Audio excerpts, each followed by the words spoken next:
Joey McGuire and crew stay hot in the portal as they land an experienced defensive tackle. Who is he and what can Red Raider Nation expect from him in 2024? Plus, a look at the latest transfer portal class rankings. Where do the Red Raiders rank not only nationally, but within the Big 12? Hey, how's it going, everybody? It's RC Maxfield here for the Back to 12 podcast. And do me a favor before we get into who Texas Tech just landed in the portal and the latest transfer portal class rankings. Just simply like the video if you want more Texas Tech football content throughout the offseason here on the channel. Yes, we're in grind mode when it comes to Texas Tech men's basketball, who is off to a scorching hot start in year number 1 of the Grant McCasland era. But if you want more Texas Tech football videos here on the channel, simply like the video, hit that subscribe button, and maybe most importantly, turn on that notification bell to stay in the know all year long. All right, let's jump into the latest Texas Tech commit as it comes from Rice. Stays in the state of Texas, and it is DeBraylon Carroll, a Duncanville, Texas native, class of 2019. He will have 1 year of eligibility left out in the 806, and he stands 6 foot even, 290 pounds. Now, I mentioned he transferred in from Rice. He had his best year of collegiate football last year at Rice. Listen to these numbers real quick.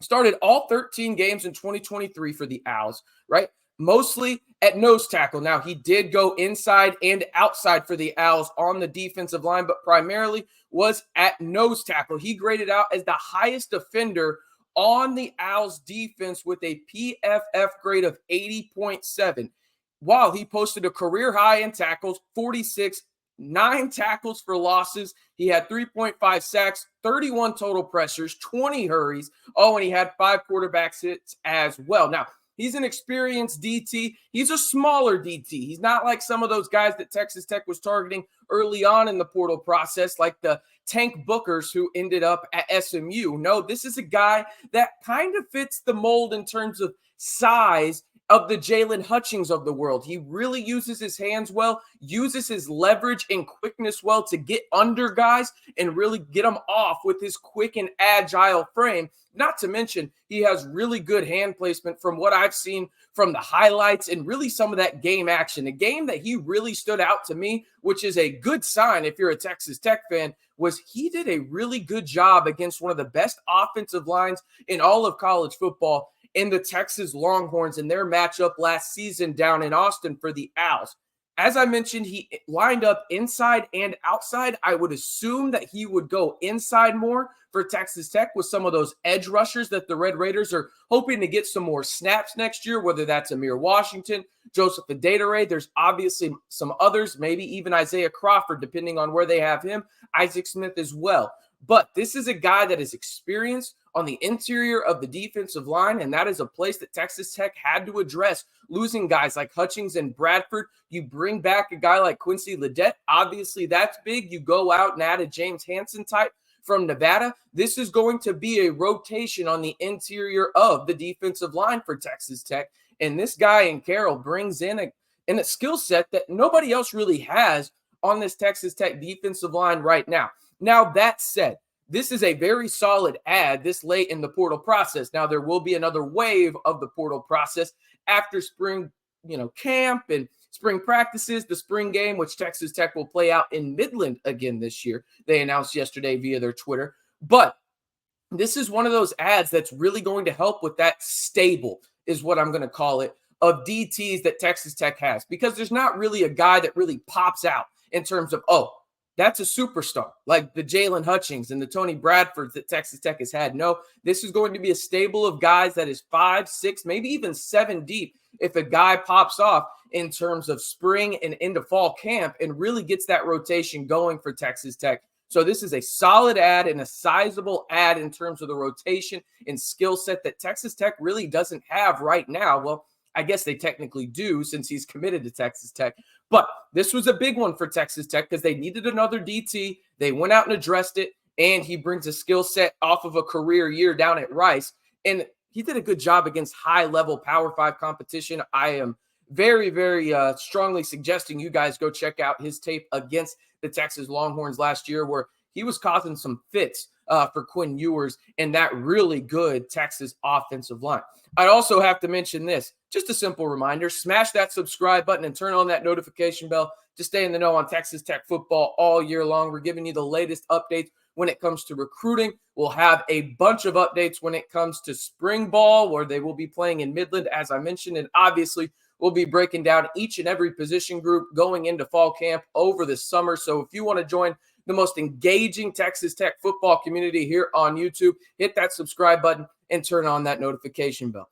All right, let's look at the latest transfer portal team rankings for Texas Tech football as it stands of Saturday, January 20th. Why do I mention the date? Because these are changing constantly, and they've changed quite a bit since the last Texas Tech football video we've had here on the channel. 24/7 actually has the Red Raiders as the 26th best portal class in the country, 6th in the Big 12, behind Colorado, TCU, Arizona State, Houston, and UCF. Now, I will have something to preface these rankings here at the very end, but let me get through each site real quick. Rivals has Texas Tech at 17th, third best in the Big 12, behind Colorado and Arizona State. Now, I should say fourth in the Big 12, behind Colorado, Arizona State, UCF. Now, 36th on 3 is where the Red Raiders come in nationally, 5th in the Big 12, behind Colorado, UCF, TCU, and West Virginia. Each site's going to be a little different when it comes down to it, right? But as it currently stands right now, this is probably the biggest point I can drive home about these rankings in terms of Texas Tech being 26th when it comes to 24/7, 17th on Rivals, and then 36th on 3. Currently, all of the schools ahead of Texas Tech in the Big 12 have at least 6 more.